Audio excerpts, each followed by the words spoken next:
good morning, good afternoon, or good night, good evening, whatever time it may be in your neck of the woods. I'm Woody Collins with Congo Helping Hands, and this is another episode of talking about Congo. And today we're going to talk about one of my favorite subjects is water. Water. We all take water for granted. We can get up, go get water from the kitchen, the bathroom. We got water throughout our house, wherever we may be for most of the people.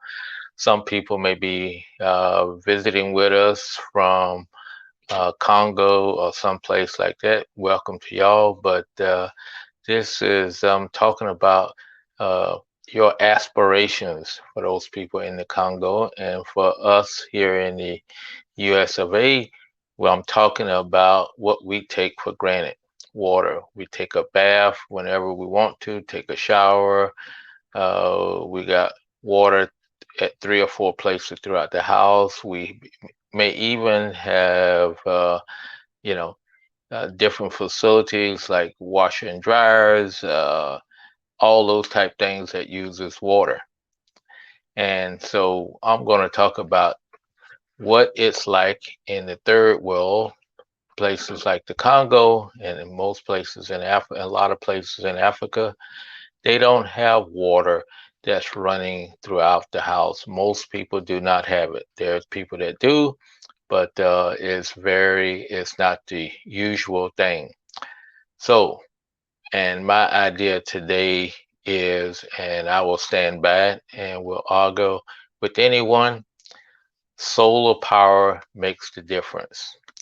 And when I mean solar power, I'm talking about electric power that comes off of solar panels that can become a rural electric grid, the equivalent of a rural electric grid.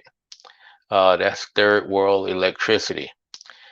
We've heard a lot about it because the COP26 just ended, and where they was talking about green energy, energy that is non-polluting, and that's solar power. Solar power is green. It's non-polluting. You don't have to worry about because you're not burning any fossil fuels. You're not burning gasoline, coal, or anything like that. And also, it's renewable. It's going to be there tomorrow, 365 days a year. And depending on where you may be, it may be there 12 hours a day. It may be there 11 down to 10. But right in the Congo, in most of the Congo, you're probably averaging about 12 hours a day because during the winter months, it may drop down to 11 and a half hours. Then during their summer months, it may get up to almost 12 and a half hours. So it averages out 12 hours a day since they're right on the equator. So, so what makes the big difference with solar power and water? Number one, I'm just really bullish on solar power because it has potential, and it's the big potential maker for people having water throughout their house, throughout their village, throughout their community. Number one, it is what we think about when we think about water in the United States and Europe. It's water without an electrical grid. You just don't realize it, but we use big electrical pumps to pump water from river sources, and and we also purify it. We would also pump natural water out, and that is where we get our water source from. But it's electrical power that makes that all that's possible. So therefore, with the same electricity, you can have water within 30 minutes of if you're in the Congo, you can have water within 30-minute walk of your house. then you will have what they call basic rural water service. And the next level is once you get water within your premise, your house, you can have with the electrical solar, you can get it within your house there. And all you need is a solar pump. You need something that you take that solar pump it from underground and pump it all the way up to a tank to hold the water. And then from there, you have enough pressure to distribute that water throughout a village, and you have it enough water pressure. If you had your own pumping system on your premises, you can have it throughout your house. Or if your village had a high enough tank, it can have water throughout a village and all the houses within the village. So that is huge, huge, and that's what makes me so bullish about solar power, because that one factor with electric pump, you can pump water high enough up into a tower to provide that type of pressure that you can distribute it throughout the community. And that's huge. That is really, really huge. That's HUGH, huge. So you really need something. You can't hand pump water up that high. So when you put in a well and you got a well, the hand pumps only pumps water up to the ground level. I have never seen where hand pumps pump water into a tank. It may be possible, but you would typically have to be above the tank in order to pump there, because one force would pump it up to where your pump is located is, and then you would have to have another force to pump it past there.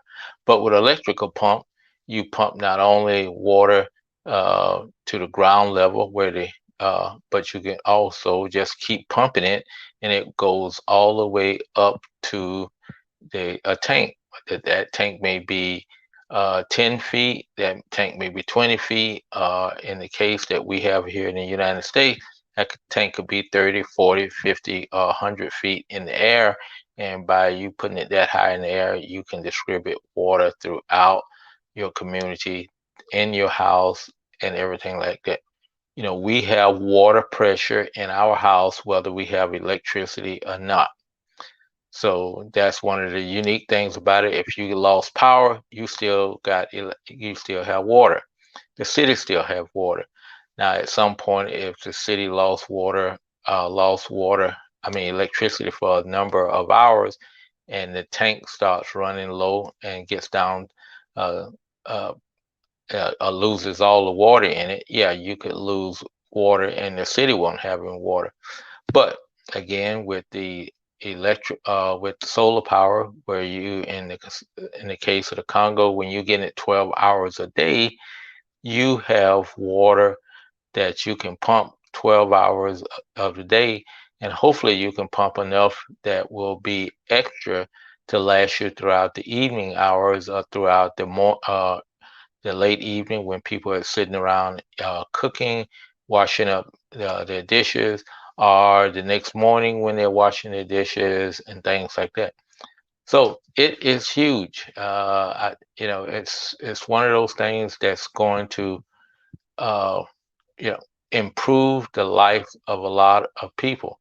And not only, at some point I'll talk about not only solar power bringing water to people, but it also bring, what we think of as electricity, that they can watch television, they can study at night, they have lights at night, all those type of things. They can charge their cell phones, all those type of things. So that's other advantages of having solar. And basically, if you have a solar system in town, you can also use that to, do those type things. You can have street lights in town. You can have not, charging stations around that you can charge up your phone. So it's huge, and that is all through solar power, and so it's great for especially great for when you're dealing with pumping water and pumping water above ground level, so you can create enough pressure that you can distribute water to within a 30-minute walk of wherever you're living, but also you have the potential if you ran pipes far enough, and that would be the extra cost of running the pipes to actually individual houses and things like that. You know, and the thing about solar, with all everybody thinking green these days, the price of solar panels have went down. They are affordable by, just about you know, a lot of people. And I can say for a fact that I did not realize, until you go out in the country, the rural areas of Congo, and you will see, solar panels are outside people's house, and they're charging up a 12-watt, 12-volt battery, so that they can have lights or they can charge their phones and stuff like that. They're not pumping water because they don't have a water well and don't have enough power to do that. They use an individual panel, but with the individual panel, they can bring all types of benefits to that household. But when you come up with a system that will allow you to pump water either from underground in a well or pump water uh, from a river or from a capped spring, you are creating something of value to that community, because now women and girls don't have to walk hours to get water. They can have water within 15, 20 minutes of their home, and that other time that they're saving, they can devote to money making enterprises, studying, and also, even just taking care of their kids or doing other things, even have time enough to go to the field to do extra work in the field, to bring in bigger crops, to make more food, all kinds of stuff. So there's a lot of things that you can do that is going to be a game changer, from not only from the standpoint you're bringing water to people's house, but that allows them to do other things that they don't have to be walking off, an hour to get water a day, and a lot of times it's polluted. So it's great. I'm bullish on it, and like I say, the price of solar panels have dropped down so much that that's the way to go. So anytime you're considering anything in rural Africa, think about now putting in solar panels so that you can have solar electricity in clinics everywhere. So solar power is going to make the difference, and especially in the case of water. So thank you all for coming by, and thank you all for your comments. Thank you all for viewing it, and also just thank solar. Thank solar. It's green, it's renewable, and it's the way to go. And it's going to be an improvement for everybody, including the people in rural Congo where they don't have a power grid.